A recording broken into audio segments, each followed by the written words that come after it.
Get your cocktails about the game script. A huge victory.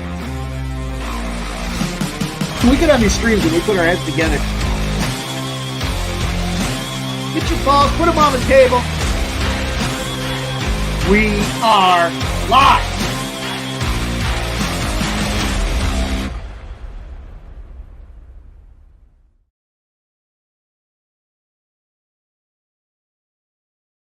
We are live, and you guys have found last call. Opening show disclaimer here tonight. Your boy had a little too much cash on them Eagles last night. The cocktails were flying, and the voice has gone to crap. So we're going to fight through it tonight and get it right. But just wanted to get that out there as you guys are hearing this scratchy, gargly thing that's going in and out. That's how you know there was real money on the line. It involved a comma and then some, and it was a glorious evening. So we'll see if some of them Eagles haters show back up in the chat. I know there was a guy out there talking about how I'm swimming in Philly gear. I wonder who he's going to pick. You know, it's funny. We talked about the leading, interim, and lagging indicators last night. We'll finish this off to start the show as everybody filters in here. And look, Andy Reid and everything else that they're doing, we talked about that being a lagging indicator. It's already happened. It's already done. And you want the further proof that that's already done? Look at the last 3 weeks and last 3 games and what the Kansas City Chiefs have done in the second half. Zero. Nothing.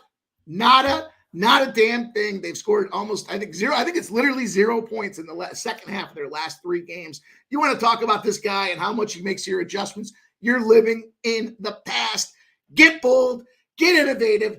Make some creative ideas out there around game scripts, and that's what we do here on the last call. So yeah, we were celebrating hard last night. It was a glorious evening, and we'll talk about that. We'll recap the game here.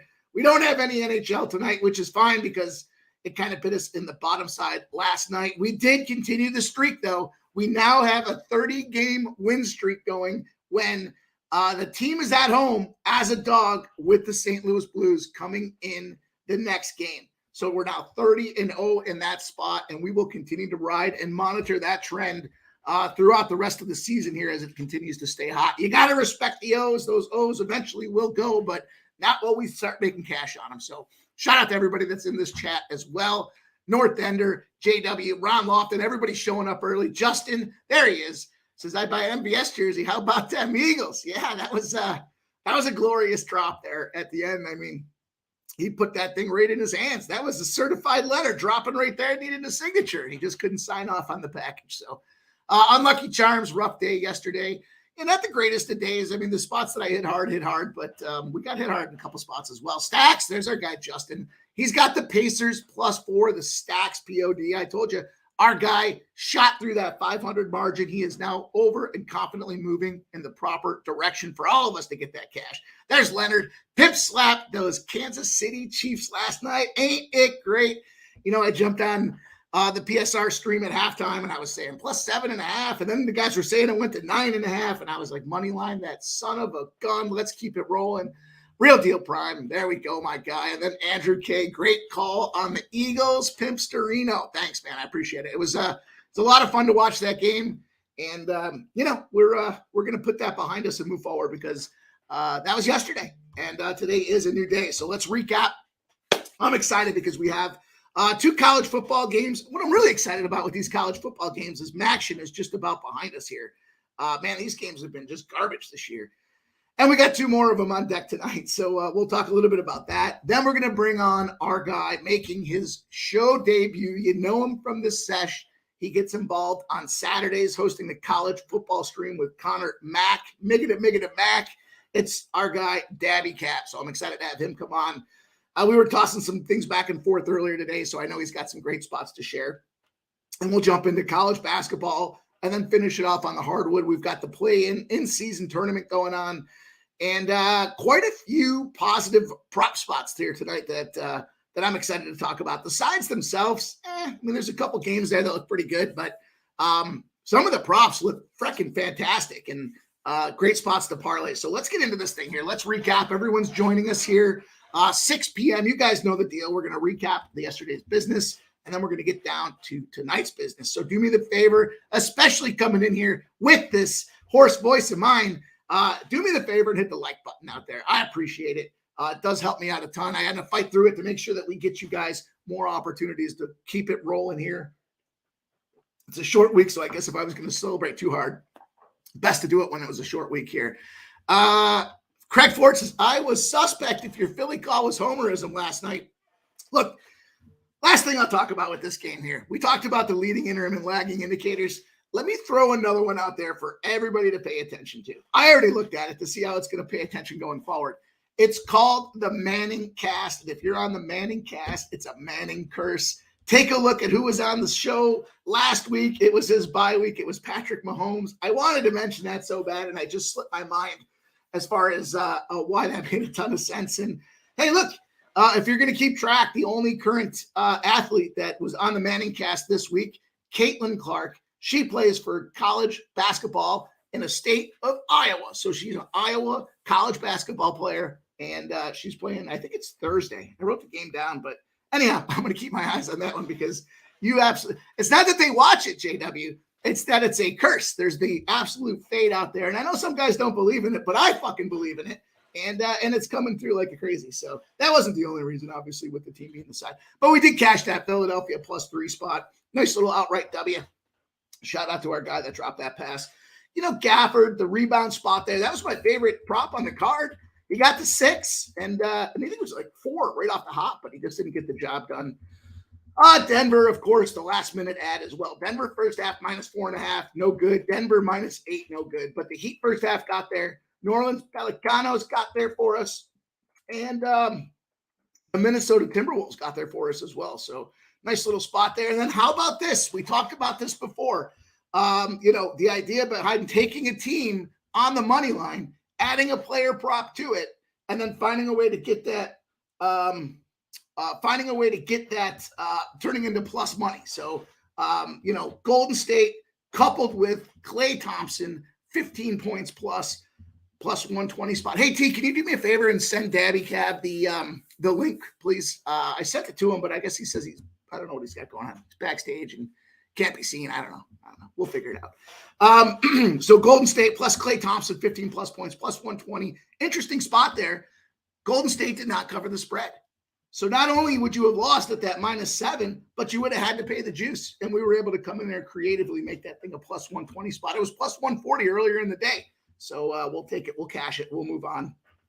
NHL, though. I was talking to T backstage a little bit about this and not where we wanted to be. The Boston Bruins, back and forth, and they just couldn't pull the trigger and get the job done. So that was a big loser. The Colorado regulation spot, another loser as well. And the Rangers plus money spot. They were leading comfortably and then came back and had that thing, the bottom drop out. I guess we were due for some NHL regression. So it is what it is. But, the favorite play out there, the 0-29 spot, the LA Kings got through for us. They got the job done. Didn't matter if you played them in regulation.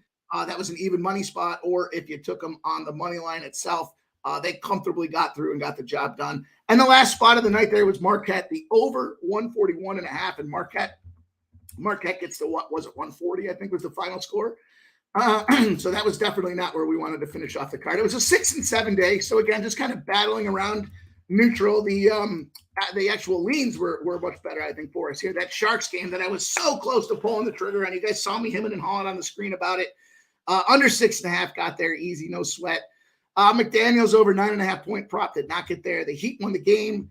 McKinnon, how about that Jared McKinnon spot there where we talked about over 4.5 rushing yards? It was literally one draw. I don't know if you watched that spot or not, but I think he had 7 or 8 yards on that thing and got the job done. So, that's exactly what we expected.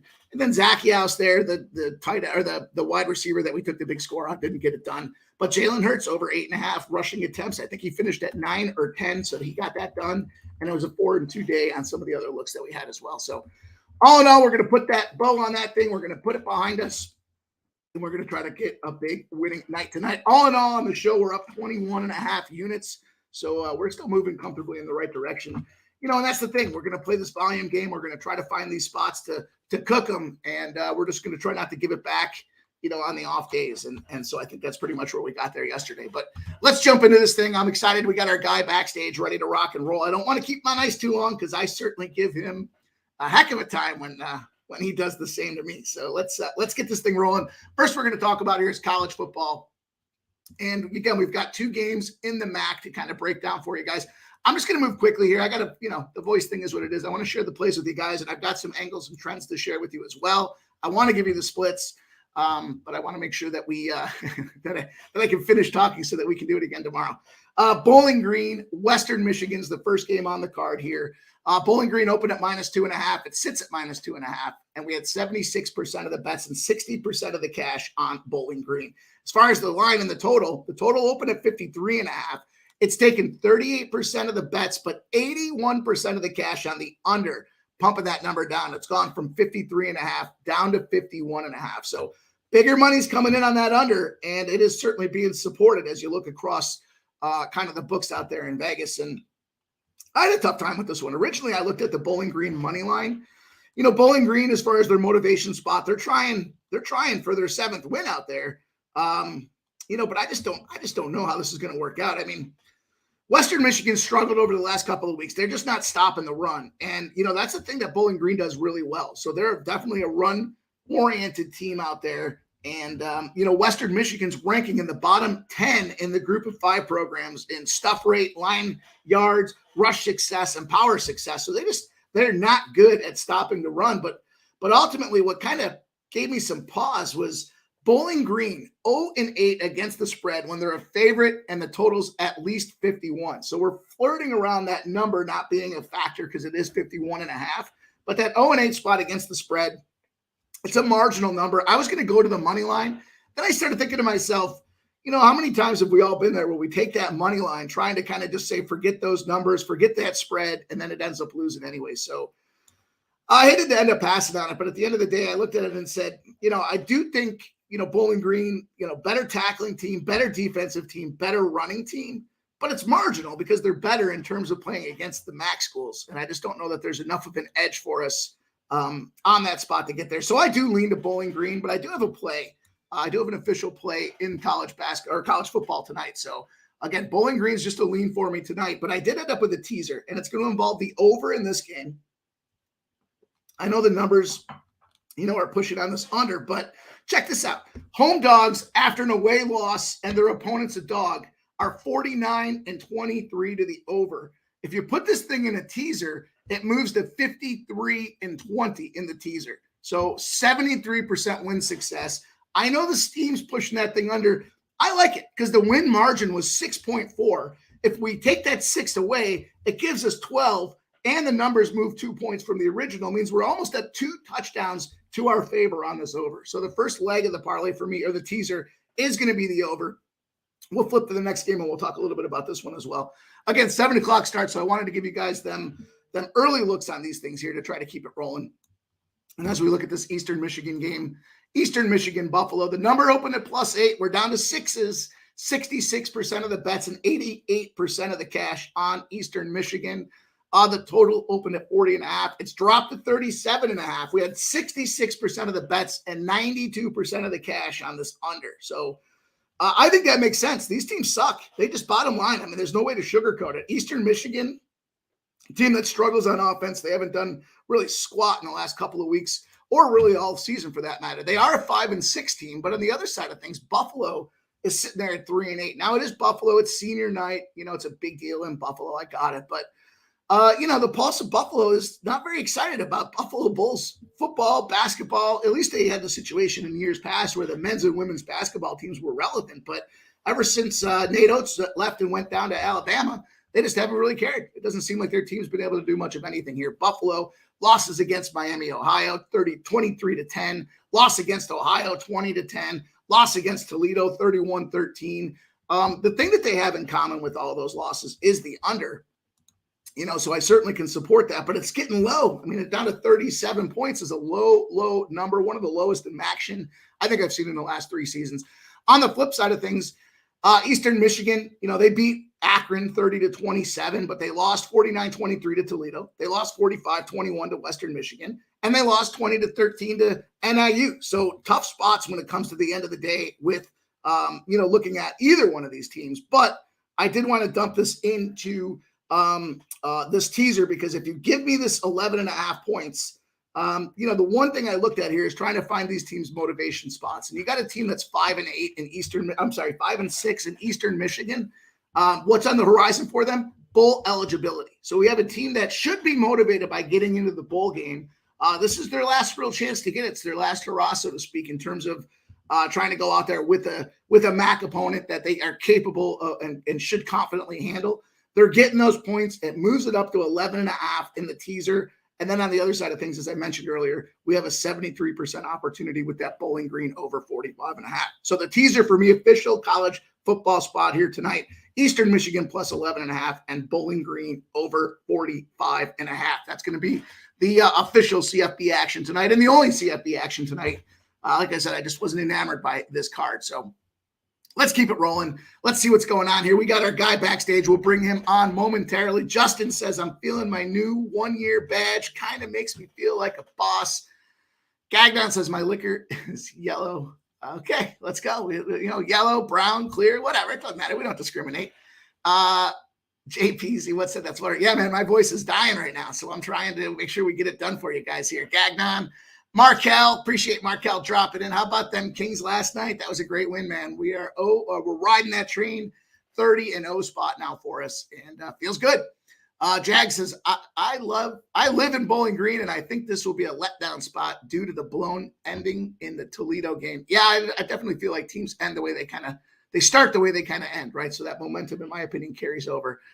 We're going to keep it rolling, though, guys. Again, I'm kind of fighting through this thing here tonight. So let's bring on our guest, though. I'm excited. It's his show debut. This guy runs up and down the hardwood with the best of them. He's got a couple of good looks for us tonight. I'm excited to break down, and I'm excited for his show debut. I got on the sesh with him this week. We kicked butt again, and we've been having a good little banter as far as the runs. The plays that we've been giving out have been cashing and kicking butt. So Saturdays are a lot of fun. He brought me on Saturday to the crew for the PSR college football Saturdays, and we've been having a blast. We've been making some good live bets and giving us an opportunity to talk together about the card for the rest of the day as well. So you guys know him, you love him. It's our guy, Dabby Cadabra. What's up, brother? How are you? Mike, man, happy to be here, man. Happy to be out of lessons so I can show up. I'm going to give you a little bit of shit. I can't help it. You said Gagnon, and I was like, that's how Mike lost his voice. It's only appropriate. So every opportunity I get, I'm going to throw it your way. But, it's all love, man. Everybody in the chat, Justin, Ron, Deshaun, man, Gagnon, as we get there on it. Leonard, our guy. I'm excited. I haven't even checked the first half score of the JMU game because I want to bring my energy for you. So if anybody is watching it, keep your fucking mouth shut until I'm off the show. Appreciate that. Yeah, it was a big night last night. So the voice is struggling to carry me forward here because there was a lot of it was a big game. I'm just gonna leave it at that. I know, Mike, you work hard at night. I get it, man. It was a big game. So anyhow, let's dig in. Let's talk a little bit about some college basketball. We'll start college basketball. We'll jump into the NBA, and we'll get everybody out of here. We got time to get these looks in, and then it's time to go cook them books. So let's dig in without further ado. Dabby, I'll kind of kick it off here. I'll break up the numbers here as far as the splits. Cool. And kind of set the stage there, and then we'll turn it over. Now there's a ton of college basketball, so my system's running exceptionally slow today. That being said, let's dig in. Let's bring up this first game. I'm probably a little out of order, so bear with me. But we're going to start with this Tennessee game. We got Tennessee and Purdue. Big opportunity right now. +2 Tennessee now +3.5. 68% of the bets and 71% of the cash on that Purdue side of the house. The total's dropping. We opened at 134.5. We're down to 133.5. And we have 46% of the bets and 68% of the cash on that under. So, marginal movement, I guess, on that under. 86% of the bets, 76% of the cash on the Purdue money line, saying they don't want to mess with those points. They just want to take them to win outright. And, this is a big deal here, right? This is the Maui Invitational, right? Semplify Arena, Stan Sheriff Center out there in Hawaii. Boys on the road trying to take in the sun, the surf, and then close out with a little hoops to finish off their days out there. So why don't you take it away and tell us your thoughts? I got you, man. There are a couple teams that I came in pretty high on this college basketball season. Both these teams are outstanding, and this should be, this is a heavyweight match right here. No matter what happens, it's not going to end the season for anybody. It's early. You can take your lumps early on, but this is going to be a heavyweight battle here. This should seem just like a March game. I expect to see both of these teams playing deep in March. Purdue with their big Edey. Everybody knows Zach Edey. Just like yesterday when we talked about this game on the sesh, or Purdue on the sesh, same thing this game. Edey's going to have 5 inches of size on anybody on the court. I think Tennessee's biggest player is going to be like 6'11". So that's going to come into a factor there. But one thing I love about Tennessee, and if you saw it last year, they were pretty much first in every aspect of decent defense last year. They had timely offense also, but just outstanding on defense. This season right now, they're putting up 78.8 points per game. That's only 102nd in the nation. Pulling down about 40.5 rebounds, 173rd, but it's early. I expect both of those numbers to go up. My thing here, like I said, I was very high on Tennessee coming out this year with Ziegler, back in the lineup, and some of their other players. They've won all 4 of their games this season by double digits, which is something that Purdue could say early on also. Purdue did have some big wins over Xavier and Gonzaga already early in the season. Just, Gonzaga last night, Xavier right before that. So that's back-to-back big wins. But you got to imagine, this isn't March yet, and they're starting to wear it on. Xavier, Gonzaga. Now you're taking on Tennessee. Tennessee, on the flip side, they've got a good win against Wisconsin, who had a pretty good showing yesterday against Virginia. Yeah. So looking like a better win right there. And, here early, I just think that Tennessee is going to be the play here. You're giving me points with them, so I took them in the first half, plus 1.5 with the Vols here. Nice. I'm with you there. Yesterday, I had taken Tennessee. I had Syracuse in the first half. I think I got 7.5 on that number. And they were up. Syracuse was actually up for a little bit of that game early on, but then as that game, kind of went on, Tennessee just like we talked about on the sesh too, right? We expected Tennessee to pull away in that game, and they clearly did. So, they put the boots on Syracuse. Flip side of things, Purdue, interesting start because I was looking at Gonzaga in that game. I thought the Zags were a potential upset spot out there, and Purdue slapped them right in the mouth. So, can't complain. I leaned into Tennessee +4. I have a sneaky suspicion Tennessee wins this game outright.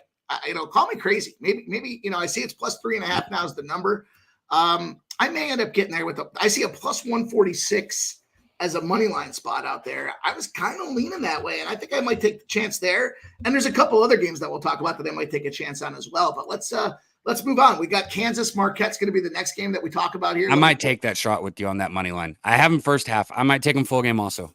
But I just wanted to get that out there. Yeah, risk reward, right? You're looking at almost 1.5 units back on that opportunity, especially if they come through and get that first half done. Then you're almost playing with house money. And I know we want to get that money in our bank account, but risk reward. And I just have a feeling with Purdue and the way they played, Gonzaga seems like one of those teams that wears you down. And then as they wear you down, they're gritty. They keep your scores low, and it just wears you out as a team. So now you got worn out legs in that second half, and I could see Tennessee pulling away with this thing late in the game. So. One last thing I wanted to say about my early look, though, too, with this game is, if Edey gets a couple fouls early, they're going to put him on the bench, right? Late, if he's got 3-4 fouls, he's playing, obviously, no matter what. He's going to be in the game. But early, I expect Tennessee to attack him. Put his ass on the bench, man. Get him in foul trouble early. If you can do that, it opens up the first half huge. I agree. I totally agree. Yeah. I wish I had a better voice.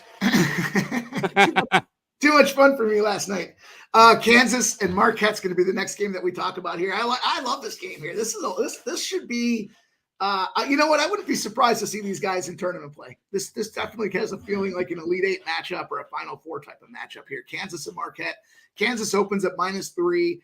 We've seen it move to -4.5 with 68% of the bets and 95% of the cash slamming in on Kansas. The total opened at 155. It's gone up to 157.5 in places out there with 40% of the bets, but 56% of the cash on the over. I love the theory. If it was a good bet and we just missed it, go back to it. But once bitten, twice shy. I had that over yesterday, and to miss it by like a point or a 1.5 really chapped my ass. So it went from what yesterday?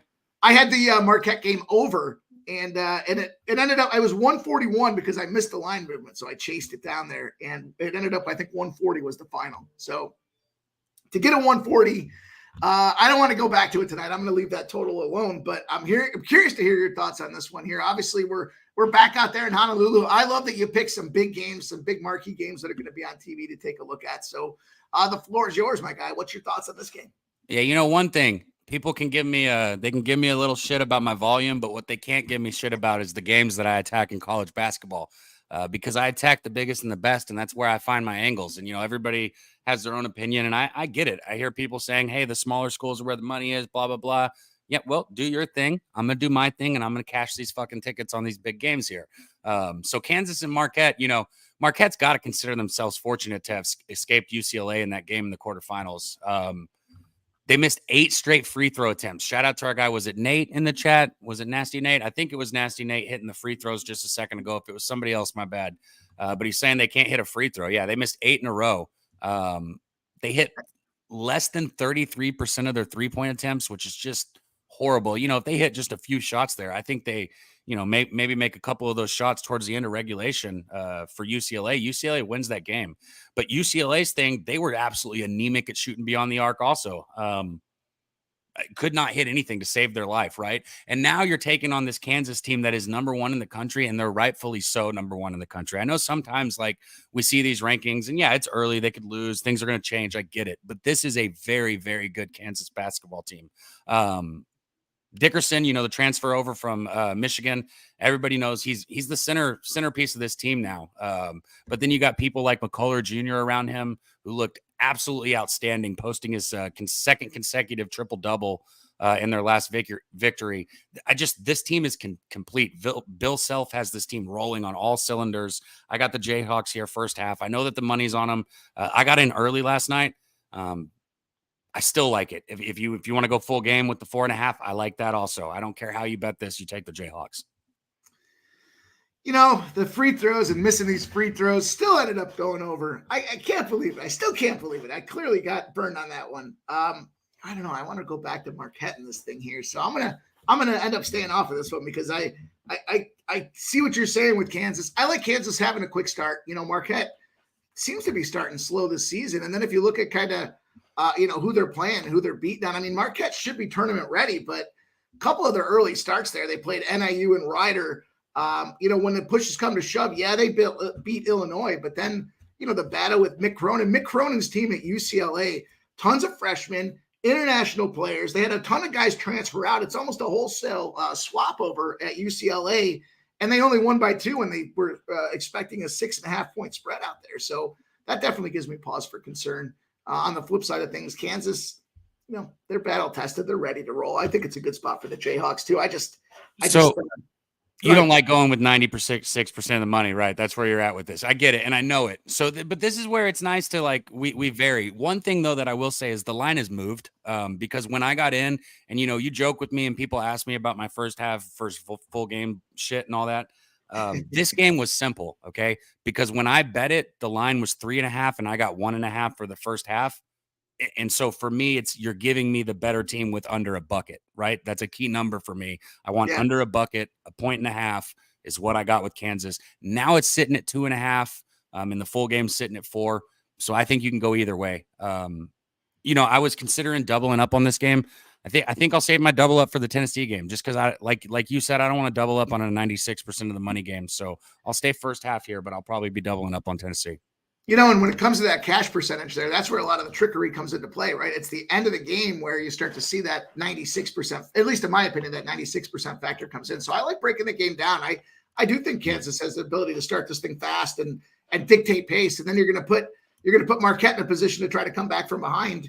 And do they get it done, or is that, here's the thing with the movement now. We've seen that movement happen enough that it takes another bucket into the equation. So any value that was out there full game wise might be diminished by the fact that it's moved already at this point. And with all that cash on it, it certainly gives me a flag. But I like it. I like that first half look for Kansas. Let's roll on. Let's talk about Jay Peasy said I'm not Nasty Nate. My bad, Jay Peasy. I knew it was one of my homies, though. I knew it was one of my boys.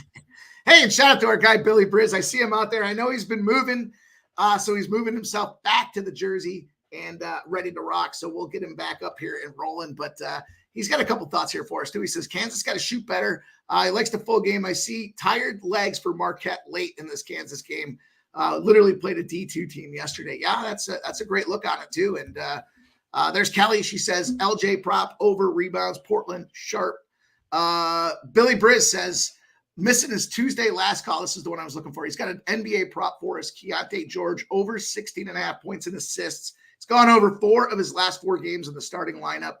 And we appreciate him dropping them in there. There's our girl, Kelly V. She's dropping out there with us some action here. She's got a teaser. Columbia -7, Oral Roberts -5. Also likes the under in the Oral Roberts game. Columbia playing terrible. LIU first half, Columbia full game teaser, and LIU team total under. So there's a couple looks from our girl, Kelly V. Appreciate it. JPZ says F Marquette. I can't bet on missing 98% of your free throws. And there's Ron Lofton. He likes that Tennessee first half. He says Tennessee first half +1.5. Kansas money line first half +211. Looks like a little parlay for our guy there. And Mr. Vape, good shout out to Mr. Vape. Got a same game parlay. He's got the Jazz +7.5. Only neck over 5.5 rebounds at +220. And then wrist ain't breezy. Chip Kelly's UCLA sure played well yesterday. 34-30. All right, let's go. Let's talk about this next game. I'm not sure if you have any looks on this one, Daddy, but I went Alabama A&M versus Auburn, and I'm taking a look at this thing here. I think this is a good spot here. We're going to talk about the total. The number opened up at 31.5. We're at 33.5. We had 59% of the bets and 59% of the cash on Alabama A&M. The general consensus seems to be that is too many points. The total itself has opened up at 151.5. Now we're seeing 154.5. So we have 84% of the bets on the under, 64% of the cash, and it's moved 3 points. So, it's moving in the wrong direction in this case. But at the end of the day, for me, I jumped in on the under for this game. I thought one of two things happens here. First and foremost, A&M, bottom of college basketball rankings all around, right? They're 334th in defense, adjusted defensive efficiency. They rank 348 in KenPom. I'm not a big KenPom guy, but I'll still look at some of those numbers as it correlates to how the team should perform out here. It's a suspicious number, in my opinion, with this total and the fact that it's moving in this direction.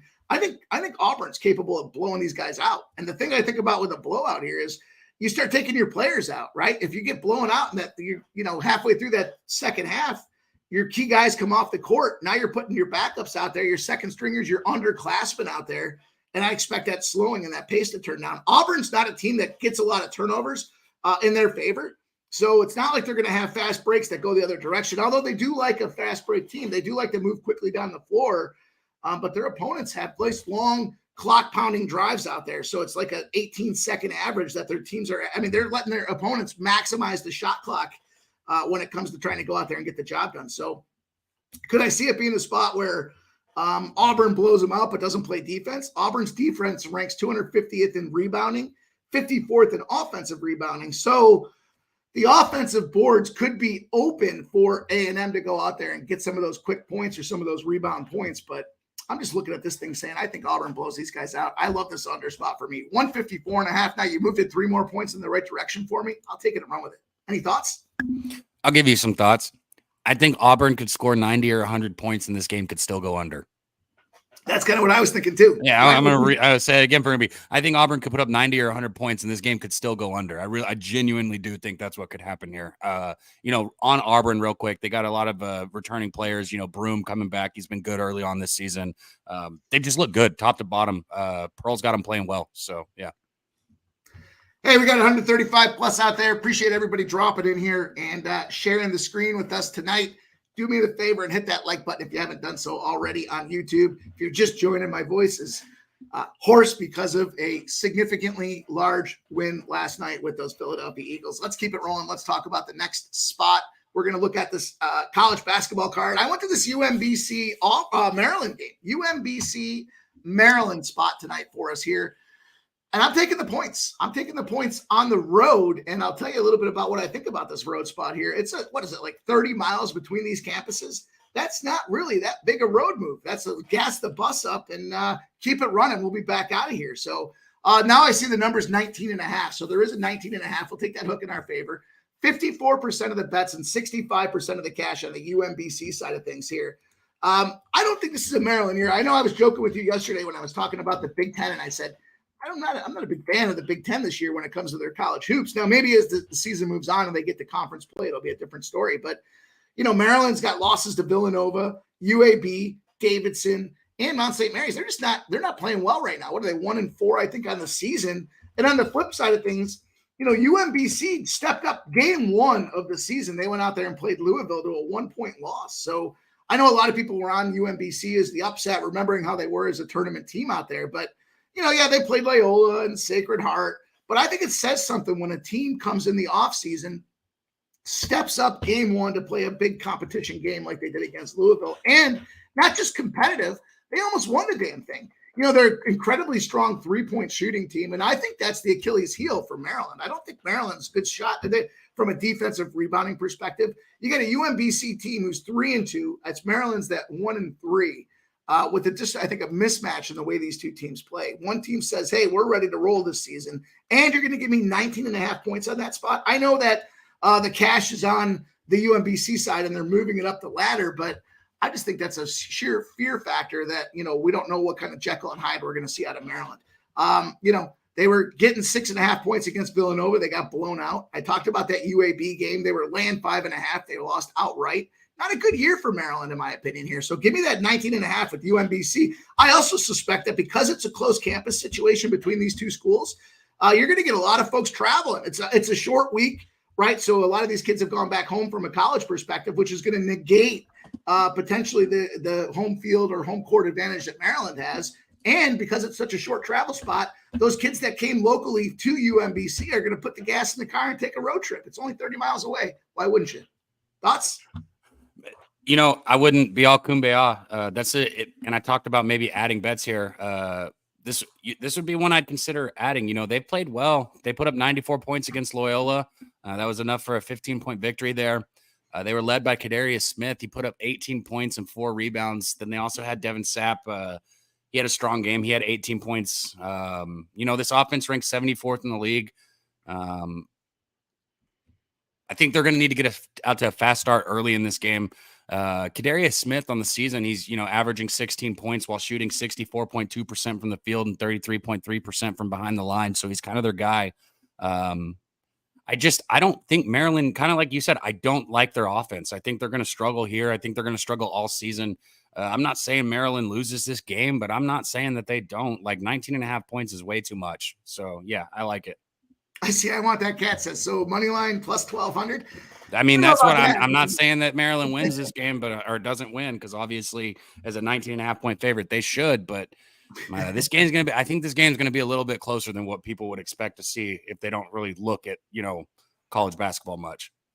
Yeah, I think it's just a tough scheduling spot too here with that short travel and a team that's ready for bear. So we'll see how that one plays out. But give me the 19.5. That's the official number that's out there now. And you guys know how the deal works with the show. We'll capture the best line. We'll also, if we got to take a worse line, we'll do that too. But in this case here, we'll take that extra hook on our side. And let's talk about the last game I have for the college basketball card here. I'm looking at this Texas Southern Oral Roberts game, Oral Bob. This is an interesting spot for me tonight because, both these teams I think are, well, Texas Southern stinks, right? First and foremost, let's get that out of the way. Oral Roberts sucks this year too, kind of. Exactly. They're not hitting their expectation in the way they should be playing. And so they suck, but they're laying 9.5 points out there. Kind of was an interesting spot for me where I was looking at this thing saying, as bad as Oral Roberts has been playing, Texas Southern might be the get right spot for him. And, we talked about Texas Southern last week on the show. Texas Southern's decided to open up their season. Was it 7 straight road games?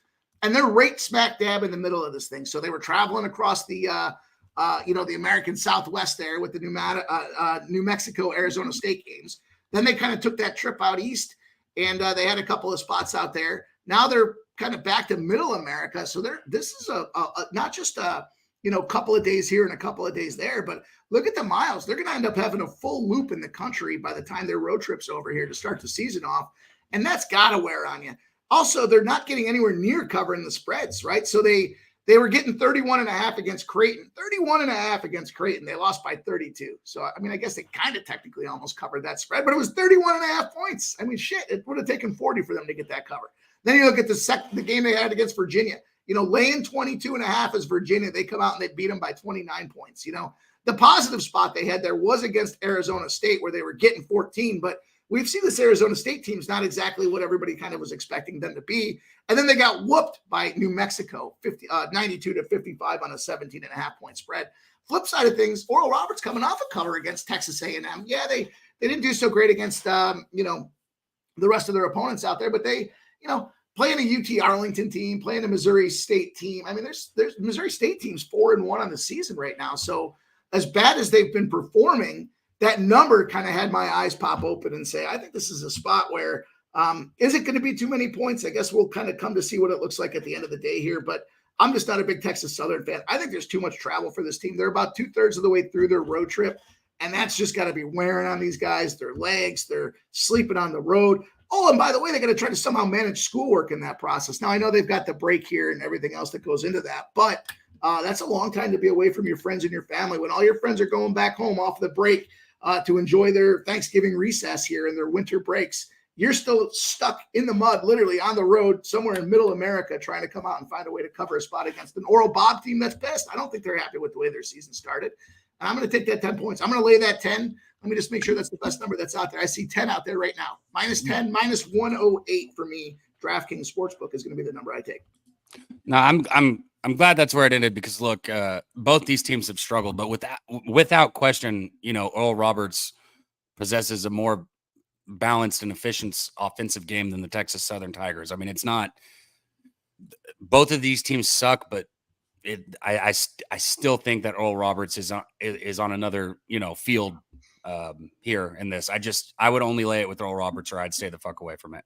I don't like seeing Trey Day saying Texas Southern +10 out there. That's not the number I wanted to see our guy in the chat saying out there. But shout out to him. Yeah, shout out to Trey Day. Shout out to everybody in the chat there. But yeah, you know what? This is just a tough spot. I just felt like this number from what the books are showing us makes me scratch my head and say, I just think that they know something here. And I'm going to lay that 10 points with us on Texas Southern. I'm sorry, on Oral Roberts and move on. So let's transition out here. Let's keep it rolling here. We got quite a bit to jump into in the hardwood for you guys on the NBA side of things in the association. So I wanted to make sure we covered several of these spots for you guys. There's a lot popping here with this in-season tournament.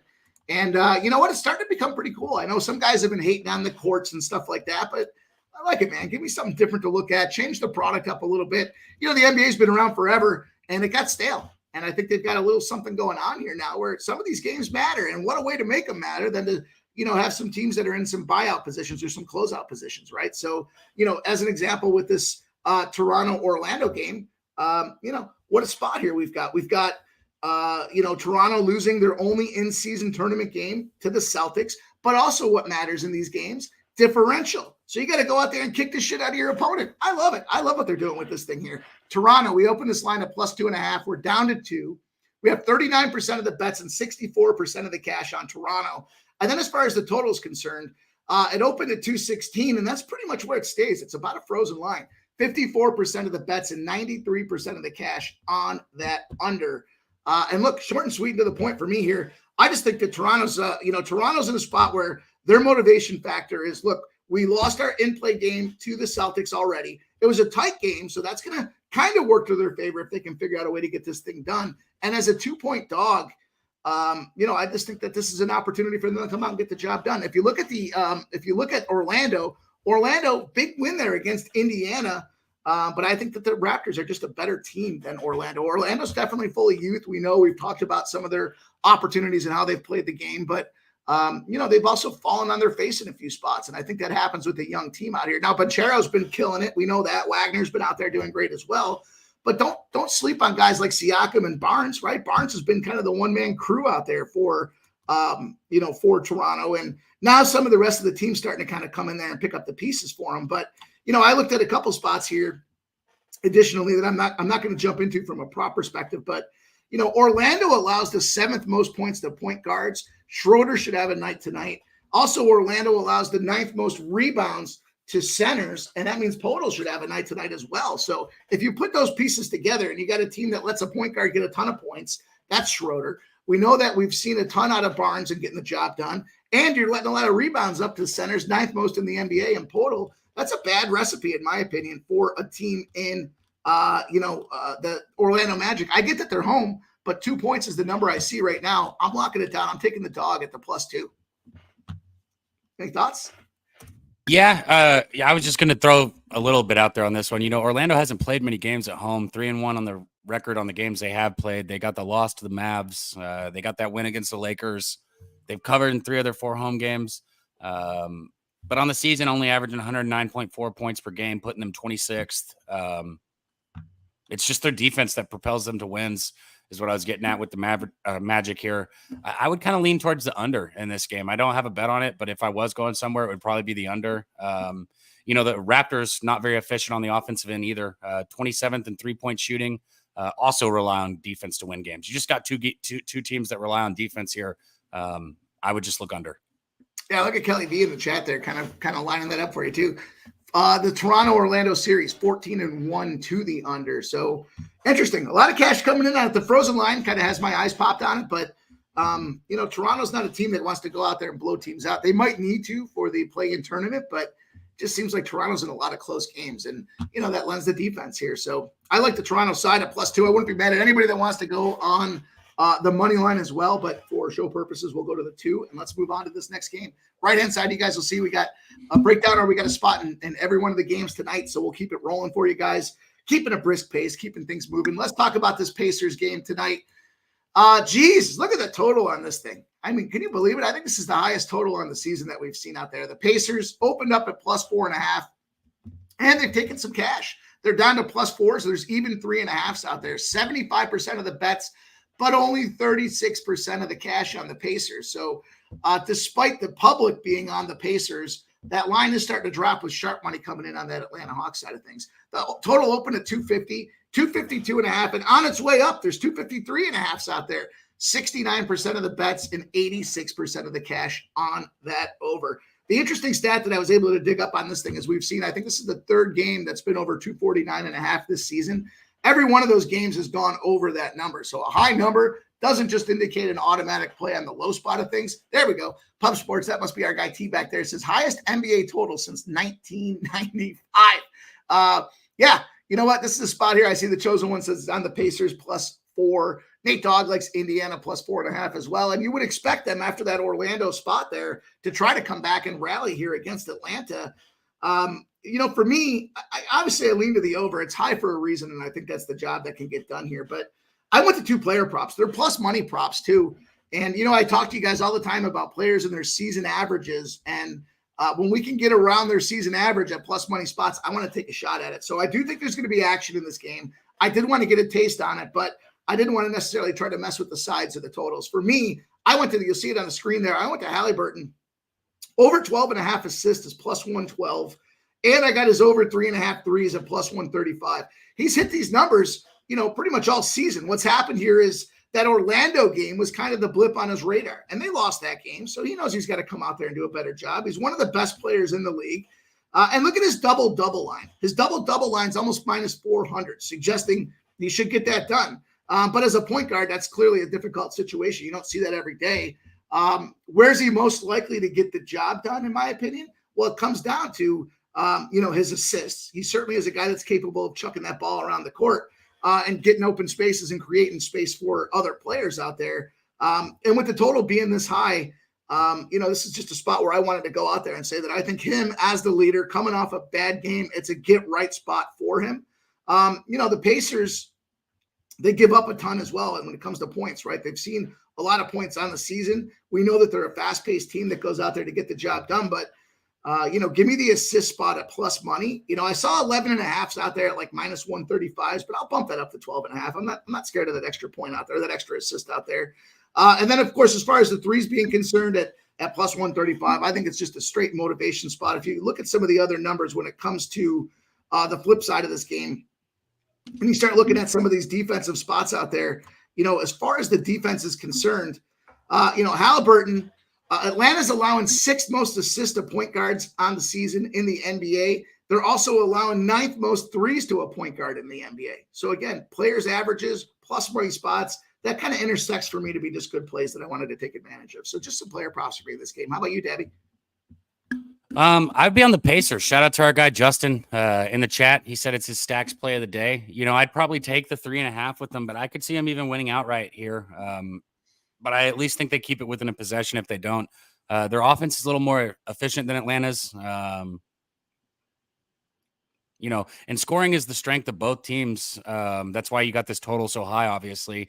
But anytime you got something like that, I think that just gives the Pacers the edge. I mean, I guess you could say in theory, because they've got the, more efficient offense that gives them the edge. It's obvious, but that's where it's at for me. Indiana's defense is terrible. But when comparing the two, I guess the Pacers are, Pacers. I'd be Pacers here or nothing. Yeah, it's been a tough start for Atlanta this season too. I mean, they're not certainly lighting the world on fire. Probably a disappointment from how they finished the season last year, but big totals like that, God bless anybody that takes the over and then cashes it and it goes way over that number. So I just couldn't get there at the end of the day for me. I love those prop spots though. I mean, if one of them cashes, you're still plus money, and if they both cash, you're over 2.5 units up almost on those spots. So I like the strategy there and say, give me one of them. I think they're both going to come through for us. The numbers show against this team with the offense the way they should be running are some spots for us. So let's move on to the next game. Let's talk about this Cavs game. We got the Cavs and the Sixers, the red hot city of Philadelphia. Great win last night. Philadelphia Flyers kicking ass and taking aim, and so are them Sixers. The last game the Sixers played at home was a loss. They had that huge win streak going on, and who did they lose to? They lost to the Pacers, right? Then they go on the road. And, they came back and they're on a 2-game win streak now off of that home loss. So now they're coming back home and they're looking to pay a little revenge to a team in Cleveland Cavaliers. The line opened at -3.5, now -7.5, 65% of the bets and the cash lining up on that Sixers side of things. The total's taking a little whack here. So it opened at 222.5 and it's down to 219.5 out there. So 76% of the bets and 62% of the cash on the over. And we're seeing that it's starting to fall. So 219.5 is the best number we can get out there. And that's going to be the number I jump on here. A couple of thoughts for you guys. Home favorites, when they have a win margin on the season against the spread greater than 0. So they're winning games when they're covering spreads.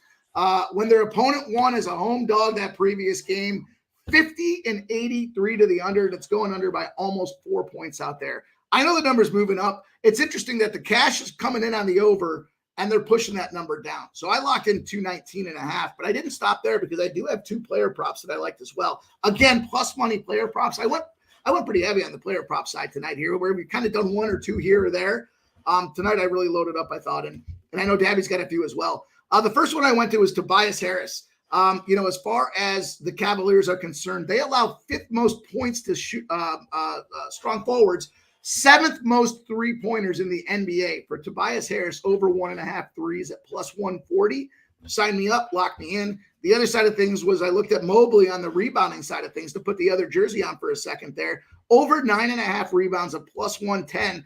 Philadelphia allows the 10th most rebounds to power forwards. So, there's a couple of spots where you kind of have some of those opportunities that just felt like they're too good to pass up for me. And, I love that under. I'm big on that under. I looked at the Sixers first half, but ultimately, I see that number's dropping. We see the Sixers number opened at, let's see here, 2.5. I guess there's 4.5s out there now, so it's moving back in the other direction. A little bit of U-shaped movement out there. Wouldn't be mad at anybody that wants to jump in on the Sixers first half, but I'm just locking down the under 219 with the 2 player props. Debbie, anything for you? No, but I do have 2 straight bets and then one parlay that I'm going to give you guys in the NBA today. I just say Cleveland's won 3 straight games, but I think this is going to be a tough road battle for him against this 76er squad. I think the Cavaliers, they're probably going to be down at least 1, if not 2 of their top scoring options here.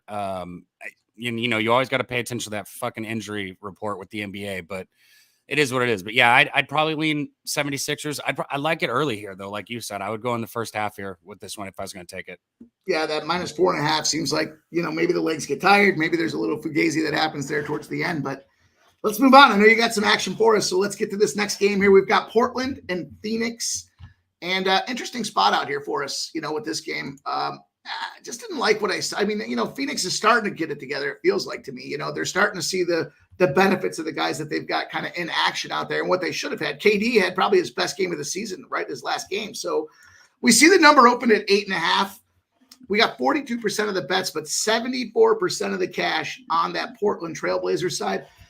It's a lot of points. I'll tell you what, I see 13s out there now as well. I was damn close to taking a shot with that 13, and I still might get there at the end, but 9 p.m. start, so we got time to consider it. The total opened at 229, down to 224s and even 223s out there. 59% of the bets and 70% of the cash on the under. This is a pretty black and white game for me. The only spot that I looked at was this thing here was, I like the revenge narrative. We talk a lot about that here. Former Phoenix Sun, DeAndre Ayton, first round pick, gets moved on off the Portland Trail Blazers where they kind of put him out to pasture. His double spot at plus 120 to me was a spot where I think here's a guy that should be motivated to go out there and kick some ass of his former team. Most likely in the double category, he's probably going to get it in points and rebounds. He's averaging 12.2 points and he's averaging 11 rebounds a game. So put the two together and it's a plus 120 spot to me. This is where we talked about it before. When I can get these players' averages and I can take it at plus money, I want in. Also, Ayton's got 7 double-doubles this season already. So if you're not motivated to play against your former team that sent you to a shithole to die, then in all fairness, you shouldn't be playing the game. I like this DeAndre Ayton at plus 120 double-double spot. And that's really the only look I had for this game, Debbie. Any thoughts from you? That's the only way I would look at this is if I was taking props. And I think the prop that you found sounds like a good one. I wouldn't be betting this as far as a side. If I was, it would probably be Portland. You look at these teams, I know they're two different teams, but as far as gambling goes, all we care about is, are they covering the spread for us? Blazers 5-8 ATS, Suns 5-7-1 ATS. So neither of these teams are just, making people money that's backing them. Again, look at the injury report, right? Suns are going to be without a couple of their guards here in this game. Phoenix hasn't been that dominant offensive team that we're used to this season. So I just think 13 points is too many. I know Phoenix is the better team. I'm not stupid. I'm not sitting here saying anything like that. I get it. I understand. Don't sell yourself short, Debbie. Do what? Don't sell yourself short. Yeah, I'm just saying. Yeah, I think 13 is too much here. Yeah, look at our guy LJ from H-Town. LJ from the H with that big show for us last week. We appreciate it. Coming in with some props for us here. He says Mobley double plus 109. He likes the Suns -4 in the first quarter. We know he's been a Ginsu knifing up those first quarters, and he likes that first quarter spot for the Sun. The chosen one says Suns first half -9.5 on an alternate line. Wow, that's putting your kahunas on the table out there. And there's Justin McElvey says Suns team total over 119.5. Chosen one says the Suns 5-1 against the spread in the first quarter, 5-1 first half against the spread, coming hot early. Wow, those are some. I know LJ probably appreciate those stats too. LJ is certainly a guy that gets down with that stuff. So the Suns, first quarter and first half. Boy, I'll tell you what, that's why I love you guys putting your action in the chat because it gives me some things to consider as I start looking at these games. Let's talk about the last game on the schedule here. We're butting up against it, and then we want to make sure we clear the way for the boys to come in and give you guys the NFL plays for the week. So last game we'll talk about here for the NBA in the association. We have the Utah Jazz taking the road trip on out to LA to play them Lakers. The line opened at 7.5 and marginal movement. I see a 7 out there now. 62% of the bets and 44% of the cash on the Utah Jazz. As far as the total is concerned, 236 is where it opened.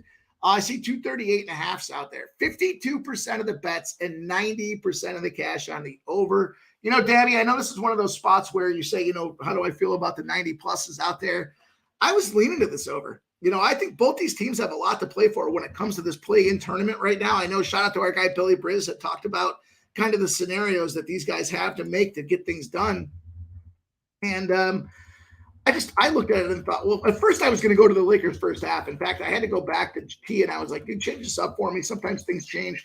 Look, the Utah Jazz 8-0 against the spread when they score 60 or more points in the paint the previous game. So when they're rebounding, when they're getting things done in the paint and they're bodying up on teams, they're beating them up 8-0 the next game against the spread. Also, the total's gone over 6 straight times in that 60-plus previous game, 8-0 against the spread spot. The Lakers coming off a 105-104 win against the Rockets, where they trailed the entire game. They were down by 6 at halftime. That was the spot that we were on the Rockets with the points. I thought they were going to get the win outright, but the Lakers came back and got it done at the very end. The Lakers are 0-16 against the spread when they're not a 12-point or greater favorite with less than 4 days rest, coming off a win where they trailed by more than 5 at halftime, right? So let me break that one down again. 0-16 when they're not a 12-point or greater favorite, less than 4 days of rest. They came back to win a game that they were down by 5 points or more at halftime. That's exactly the fit right now. I'm surprised that's happened enough that That's the actual number out there for him. But at 0-16, certainly some thoughts you have to take a look at there, Daddy. I know you've got quite a bit for us on this game, so go ahead, man. The floor is yours. There we go. I'm not going to go straight with the Clarkson prop like people think. I am going to use him in the parlay, but I'm going to have two bets here, okay? I'm going to take two props. They're both plus money. We get one of them, we come out on top. We get both of them, we really come out on top. I know Reeves hasn't been shooting the three. You know, it hasn't been the same as we saw at the end of the season last year, but they're hanging 1.5 at plus 141 for him right here, and that's just something I can't ignore. You know, the Jazz are one of those teams that gets everyone to start shooting threes sometimes. And the Lakers, their 3-point defense is terrible. You know, you and I were texting about that earlier. And when one team starts shooting them, the other team starts shooting them. It's just kind of how it goes. And I think we're going to see a lot of these 3-point opportunities in this game. So you're telling me Reeves is plus 141 over 1.5. I'll take it. So I'm going to be there with him. And then Markham on the other one, you know, for the Jazz, Lowry, I'm going to take him over 3.5. He has not hit that number of late, but anybody who pays attention knows he can get four threes with his eyes closed. He's missed it his last 3 games, which is why I like him to hit it this game against the Lakers and their lax 3-point shooting defense. I think he's going to get them. So again, I'm going to take him over 3.5. That's plus 131. So if either of those guys hit their number for us, we're going to win money. Both of them hit their number, we're going to win big money. Now, to have some fun, we're going to take both of those two. And we're going to go ahead and throw Clarkson in there over 2.5, and it's going to give you plus 750. I personally just threw $50 on it. I don't want to say fun because I want to fucking win. You know, that would be an awesome thing. But, you know, my other bets cash tonight, I can afford, or if I come out positive tonight, I can afford that. So that's what I'm going to take a shot with right there. Got it. I like it. So a couple thoughts for you guys here as well. When it comes to the total, you know, I'm on the over in this game. I know it's moved from the open. I know it's moved 2.5 points. I still think there's about a bucket of margin in there, maybe a bucket and a half. When your opponent's got a 50% or greater win percentage and you're on the road after a home game, as long as the total's greater than 225, this works out to a 51-37 spot to the over. So as far as that over is concerned, you know, it's going over by almost 4.5 points in those spots out there. I know it's moved 2 points. I still think there's 2.5 points of value out there. I wanted to take that Lakers first half minus 3.5. But I saw some of those Jazz numbers out there, and I just couldn't pull the trigger on it. So I'm going to take the over. I know the numbers move, but I'm still going to take it, 238.5. Also, I like the Jordan Clarkson over 2.5 threes at plus 126. I lean to Larry Markkinen at over 23.5 points as well. From a Clarkson perspective, LA Lakers allowed 10th most three-pointers to shooting guards in the NBA. And then as far as power forwards, they allow the 6th most points to power forwards in the NBA. Markkinen at over 23.5 points. Really nice look at minus 105. And then there's a couple other spots that I didn't get to the window on, but I wanted to share them with you guys because I thought if you're looking for a same game parlay, this is a late game. And anytime I think there's going to be points in the game, I like to get involved. So regardless of the total that you're taking, if it's a higher scoring game, why not take a shot with some of these spots here? So I saw Russell over 6.5 assists. Utah allows the most assists of point guards in the NBA. So you got a Russell over 6.5 assists at plus 108 spot. You got Prince over 8.5 points, also over 1.5 3-pointers. His over 1.5 3-pointers for Taurean Prince is plus 112. The Lakers allow the 3rd most points to strong forwards, or shooting forwards, and 2nd most threes for the NBA out there. So Prince was a great spot for his 3-pointers at plus 112. I can't say this guy's name. Is it Agbaji? Over 1.5 threes is plus 155. The Lakers allow the 6th most threes to the power forward position. LeBron James over 24.5 points. Utah, 2nd most points to power forwards. We just talked about that. Markkinen over 23.5 points. The Lakers being 6th most points to power forwards. And then Anthony Davis over 25.5 points. Utah allows the 8th most points to centers. If you're going to take that Davis one, good for you. I just couldn't get there on him. But I wanted to read off a couple of those spots. So, you know, that's kind of going to do it for us there as far as that NBA is concerned. Daddy, you want to give a rundown right quick on your the plays you got for us tonight? Tell them where they can find you. And much appreciation in the first show of Last Call, my guy. Thank you for coming on. Yeah, I got you, man. It's hard to sit here and act like I'm in a good mood. James Madison just lost the first half and they were up 15 points. So that's a fucking kick in the nuts, man. I got Tennessee first half full game. I got Kansas first half, and then I got the threes props. I got Markham Marking over 3.5. I've got Reeves over 1.5, and then I did the parlay where you threw Clarkson in it over 2.5. Also with those two guys at plus 750. Giddy up! What you got going on this week, man? I know it's kind of a crazy week with the holidays smashed in here. You gonna eat some turkey? Oh yeah, something like that, man. I mean, I'll do something with the family, but you know how it is for us. I'm gonna be mostly focused on gambling. Saturday? Is there a Saturday college football show? They haven't told me what it is yet. I mean, I'm sure we've got it, but I haven't been told what it is yet. All right, well, look for my guy, Dabby Cab, out there, Pub Sports Radio. Dabby, I appreciate you dropping in, giving us the looks here for this card tonight, helping me out with this voice situation we have here as well. So lots of luck to you. Appreciate you dropping in, and I'll see you this week, my guy. I know you'll be around. Hell yeah, Mike. Anytime, my guy. All right, brother. See ya.